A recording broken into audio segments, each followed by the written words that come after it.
자, 오늘 제목은 평화의 왕으로 오신 예수님이라는 그런 제목이 되겠습니다. 자, 오늘은 교회 절기로 종례 주일에 해당되는 그런 주일이 되겠습니다. 왜 종례 주일이냐? 바로 예수님께서 종례 주일에 예루살렘을 입성하게 되셨는데, 그 입성할 때 군중들이 예수님을 맞이할 때 어떤 사람들은 겉옷을 길에 펴고 그리고 또 어떤 사람은 종려나무 가지를 들고 나와서 막 이렇게 흔들면서 맞이하게 되었습니다. 그때 그 종려나무 가지를 흔드는 것을 계기로 해서 바로 종례주일이다라고 그렇게 이름을 갖게 되었습니다. 옛날에 보면은 도로가 포장이 되지 않았을 때 임금님이 오신다 그러면 온 동네를 환토길로 이렇게 정리정돈하고 이렇게 했듯이, 바로 이것은 뭐냐 하면 이 오시는 분에 대해서 아주 크게 기뻐하면서 환영하는 그런 의미로서 그렇게 행하게 되는 것이죠. 그래서 이 종례 가지를 막 흔들면서, 이 부분은 우리가 이 사복음서에 다 이 종례 주일에 대해서 기사가 기록이 되어 있는데, 요한복음 12장에서 그것을 종례 가지, 나무 가지에 대한 언급이 나와 있습니다. 그리고 사실 이제 우리가 사복음서를 다 보면은 예수님의 그 예루살렘 입성에 대한 기사를 종합적으로 잘 이해를 할 수가 있는데, 어제로 말하면 안식일을 구약 시대는 그 어제 토요일을 안식일로 했는데, 하루 전날에 종례주일 하루 전날에 예수님께서 이제 베다니 지역에 머무시게 됩니다. 물론 이제 예수님께서 갈릴리 지역에서 복음을 전하고 또 베레아 지역으로 그리고 쭉 내려와서 여리고까지, 그리고 여리고에서 이제 베다니로 가게 돼서 하루 저녁을 묵게 돼요. 사실 여리고에서 예루살렘까지는 거리가 한 24km 정도 거리가 됩니다.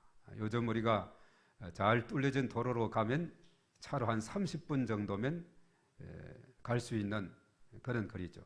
그러나 그 옛날에는 이런 오늘날처럼 이 포장이 되어 있는 그런 상태가 아니라, 그 당시 사실 여리고는 상당히 해발에서도 해저 한 250m 떨어진 낮게 되어 있는 부분이라면은, 이제 예루살렘은 적어도 해발 800m 이렇게 전후로 이렇게 구성이 되어 있기 때문에, 그리고 과거에는 도로가 제대로 되어 있지 않아서 그 험난한 길을 예수님께서 요즘으로 말하면 군사 도로와 같은 그런 도로를 도보로 걸어서, 사실 24km 정도 되면 성인 남자가, 우리가 행군을 해본 분들은 잘 알겠습니다만은 넉넉히 하루 만에 갈 수 있는 그런 거리가 되거든요.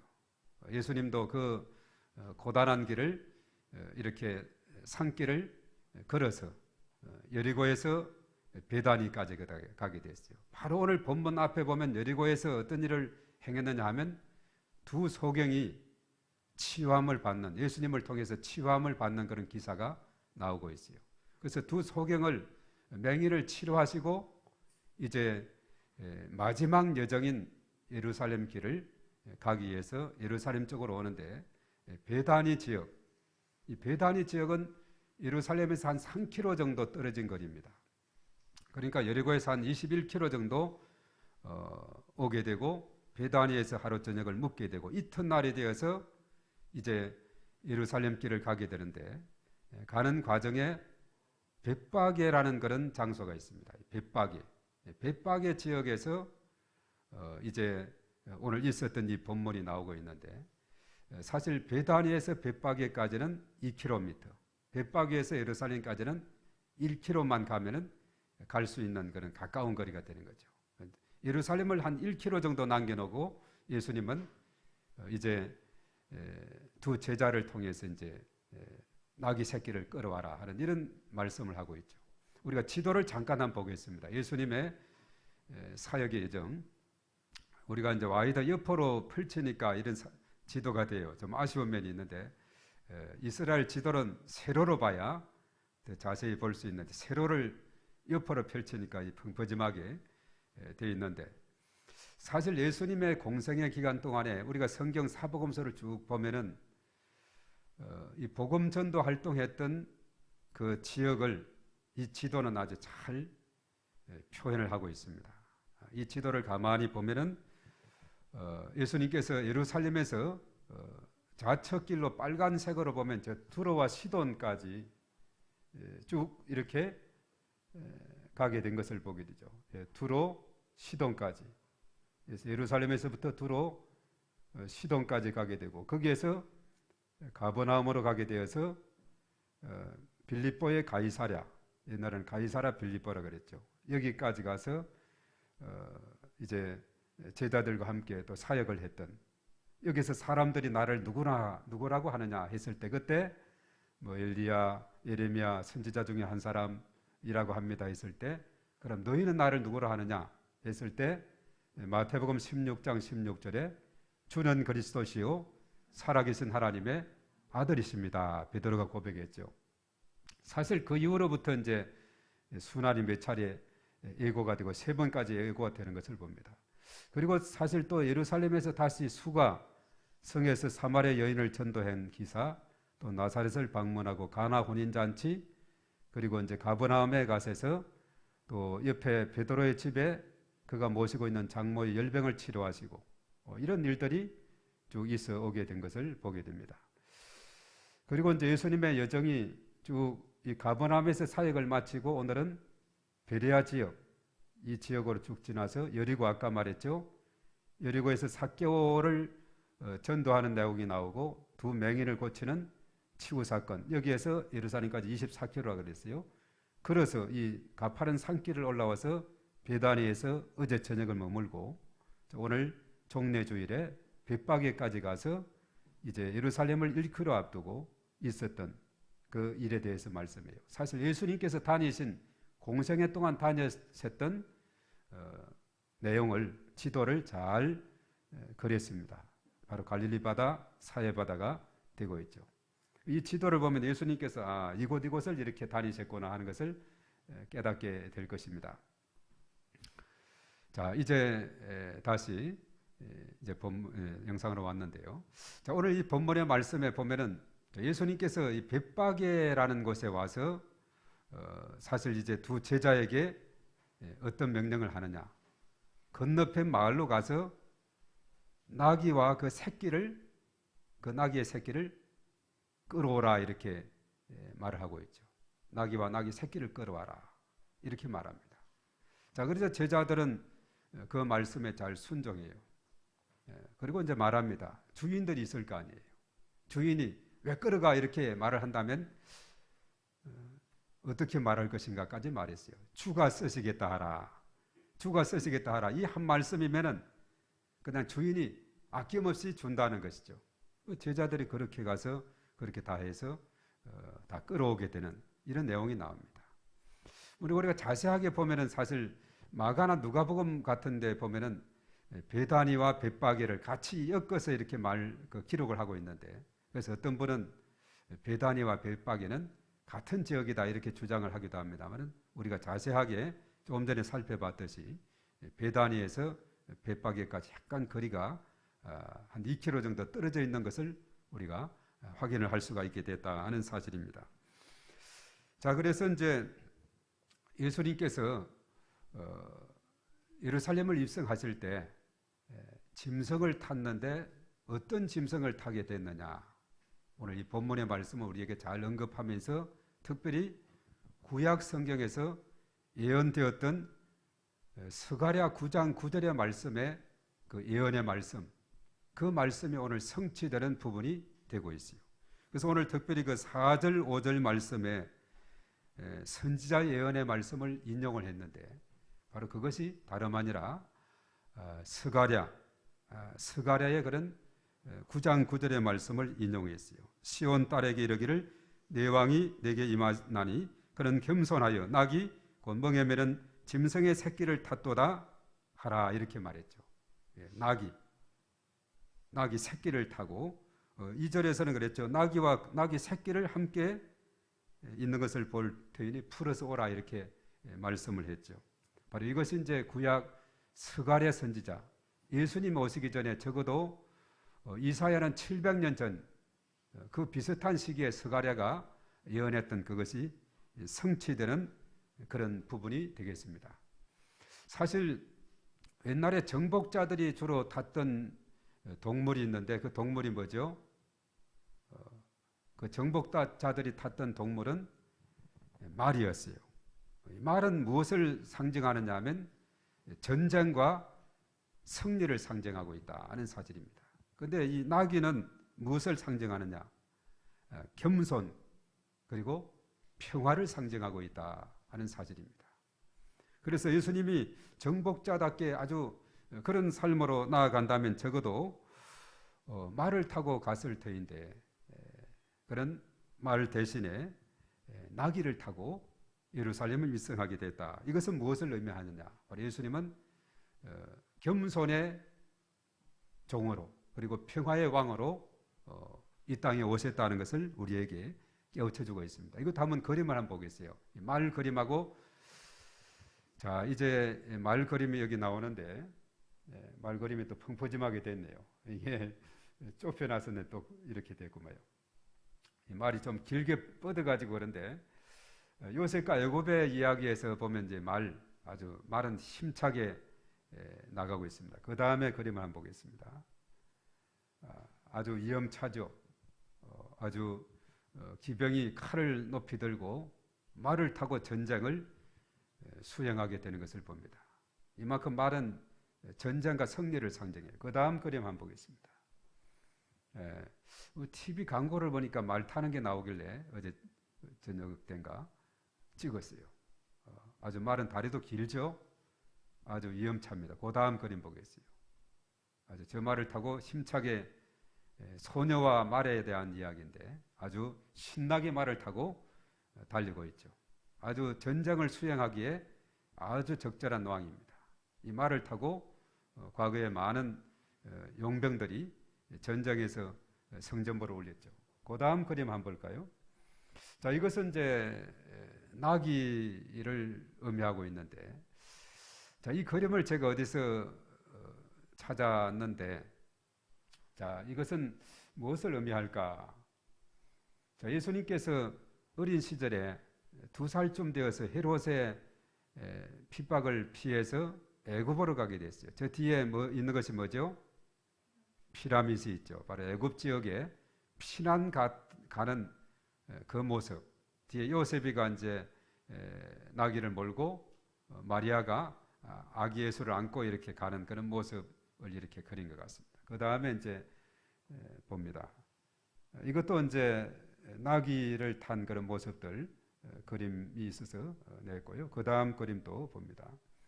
이것이 진짜 나귀 새끼예요.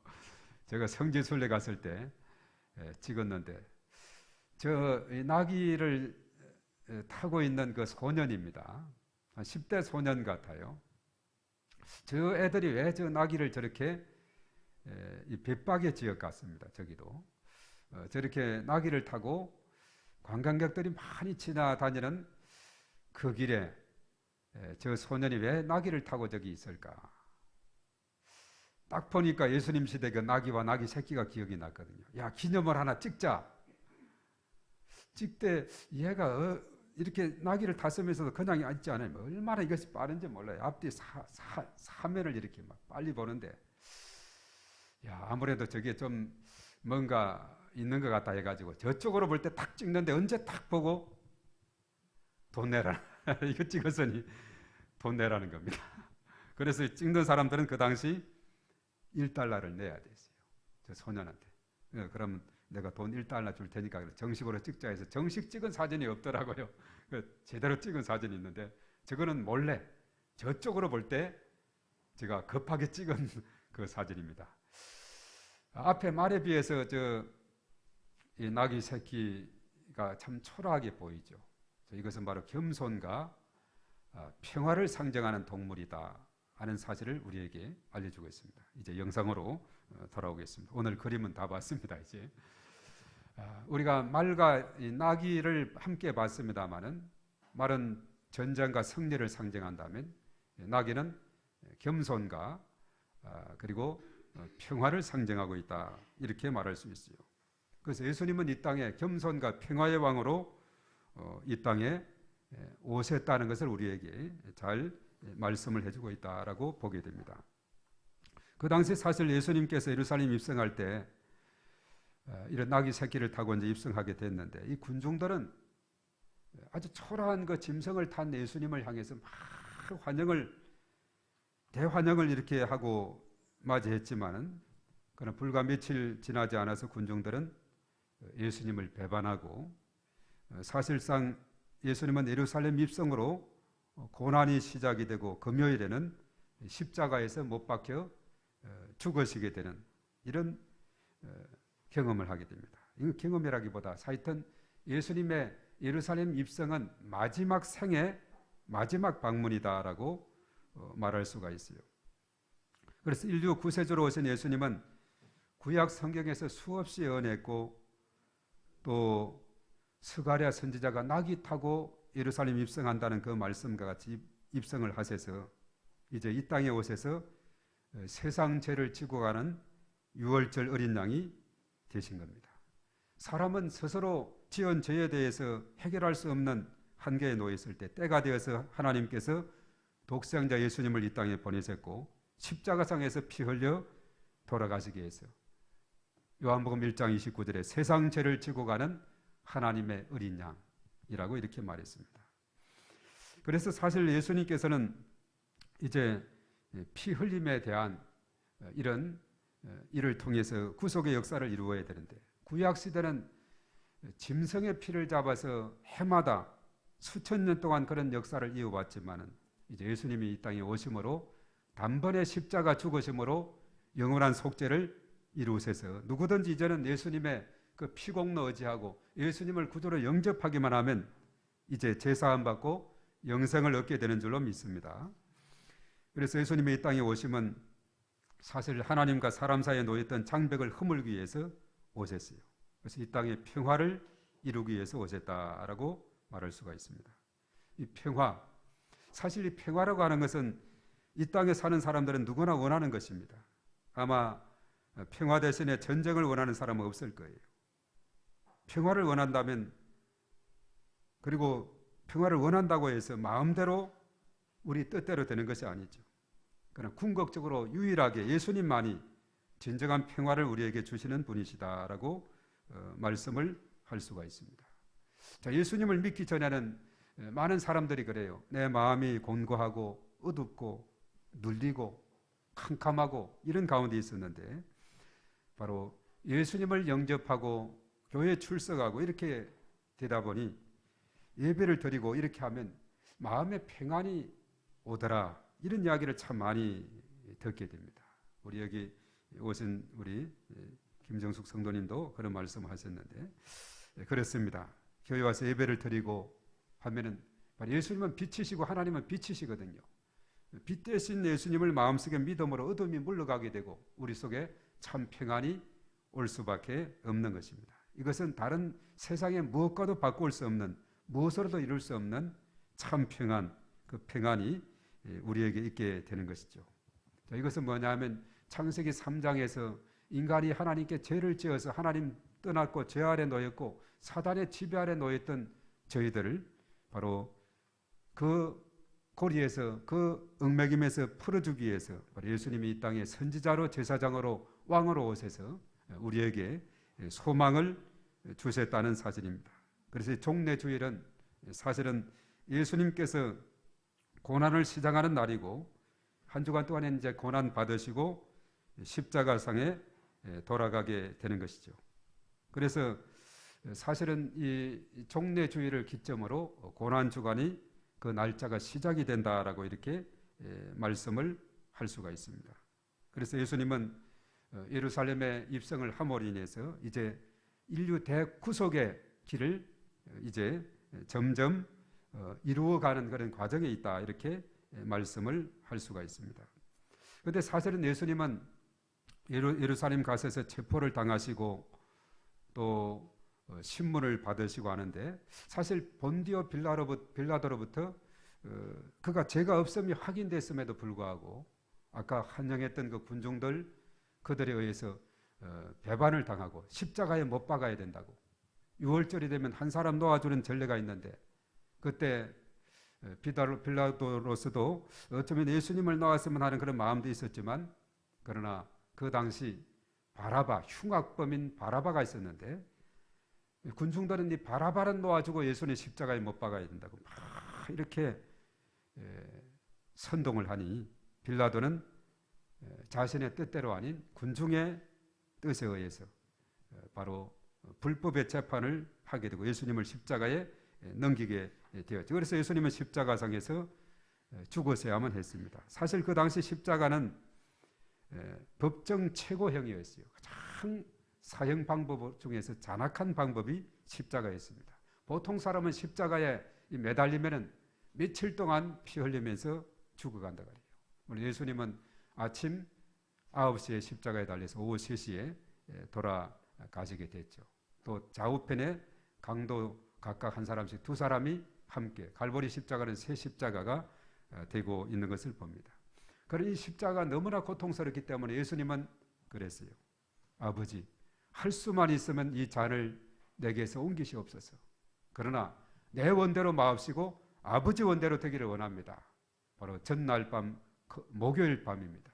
겟세마네 동산에서 바로 땀방울이 핏방울이 되도록 예수님께서는 간절히 기도하게 된 것을 봅니다. 바로 이것은 뭐냐 하면 그 십자가 지는 것이 너무나 고통스럽고 너무나 힘든 것을 알았기 때문에 될 수만 있으면 피할 수 있으면 피했으면 좋겠다고. 그러나 인류 구속의 길이고 하나님의 뜻이라면 하나님의 뜻대로 순종하겠습니다 해서 결과적으로 예수님께서 하나님의 뜻에 순종하게 된 것을 봅니다. 그래서 하나님 아버지의 계획은 독생자 예수님을 이 땅에 보내셔서 십자가상에서 죽게 하심으로 이제 인류 구원의 길을 열어주시는 것이죠.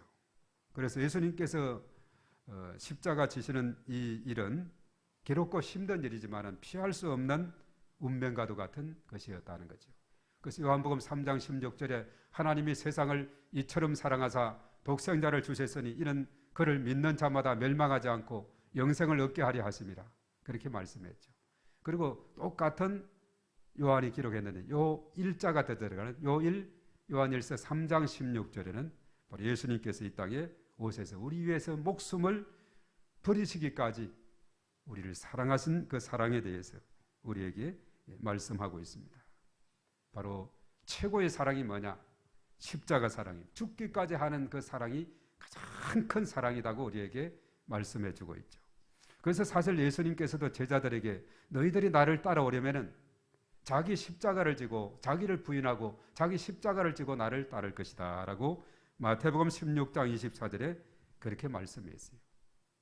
그래서 예수님은 이제 종례 주일을 예루살렘에 입성하게 됐는데 바로 그것은 십자가를 지기 위한 하나의 과정이고 시작이었다라고 이렇게 말할 수가 있어요. 그래서 오늘 이 말씀을 통해서 우리가 짧게 세 가지로 요약하자면은 오늘 예수님에 대해서 정리하자면 첫 번째는 우리 한번 따르겠습니다. 예수님은 이 땅에 평화를 이루기 위해서 오셨습니다. 그래서 우리가 오늘 이 말씀을 통해서 꼭 깨달아야 될 것은 예수님은 평화의 왕으로 오셨다는 사실입니다. 첫 번째 키워드 단어는 평화입니다. 우리가 사실 우리나라 같은 경우는 남북으로 지금 나눠져 있어서 우리나라의 상황은 정말 가장 시급히 바라는 것이 남북이 서로 평화의 관계로 회복되고 남북이 평화 통일을 이루는 것이 시급한 과제죠. 그래서 인간과 이념의 갈등을 벗고 오직 복음 안에서 평화 통일이 이루어지도록 우리가 기도해야 될 줄로 믿습니다. 이 평화적인 방법이 가장 좋은 방법입니다. 인류 역사를 볼 때 세계를 무력으로 제패하려고 노력한 사람들이 덜 있었어요.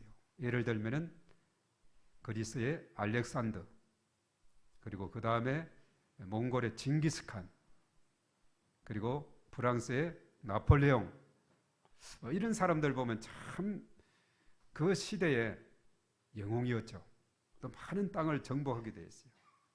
그런데 마지막에 이 나폴레옹 같은 경우에 보면은 그가 세인타 헬레나 섬의 유배까지 가게 됐죠. 나중에는 이 나폴레옹이 최후로 한 유명한 말씀이 있습니다. 그것이 뭐냐면 나는 무력으로 세계를 정복해보려고 했으나 한 채의 땅도 얻지 못하고 말았는데 십자가에서 죽으신 예수는 벌써 세계를 다 지배하고 있구나라고 그렇게 말했어요.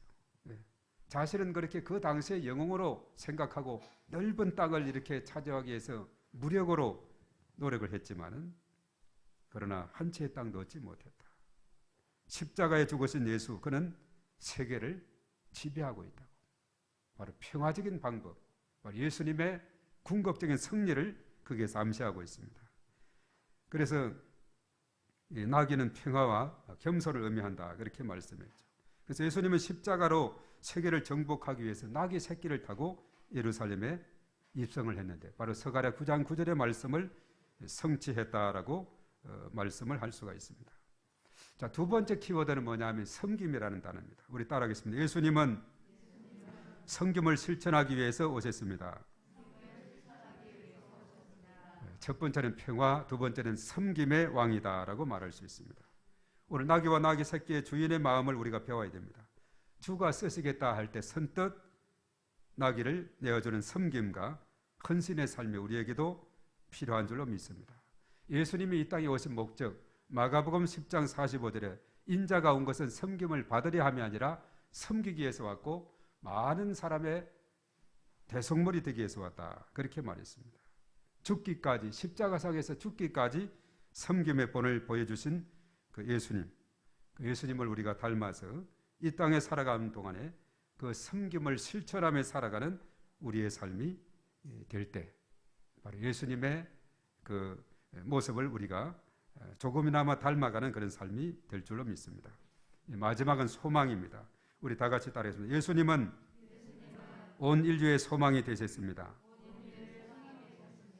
우리 금년도 표와 같이 온 세상의 소망 되시며 또 우리가 축복의 통로가 되는 그런 우리의 삶이 되어야 되겠습니다. 교회는 온 세상의 소망이 되어야 되고 우리는 축복의 그릇, 통로가 되어야 될 것입니다. 왜냐하면 오늘 우리가 요절 우리가 외웠던 마태복음 4장 17절에 예수님의 그 최초의 메시지는 뭐냐? 회개하라, 천국이 가까이 왔느니라. 이 천국이 뭐냐? 하나님 나라를 의미하고 있습니다.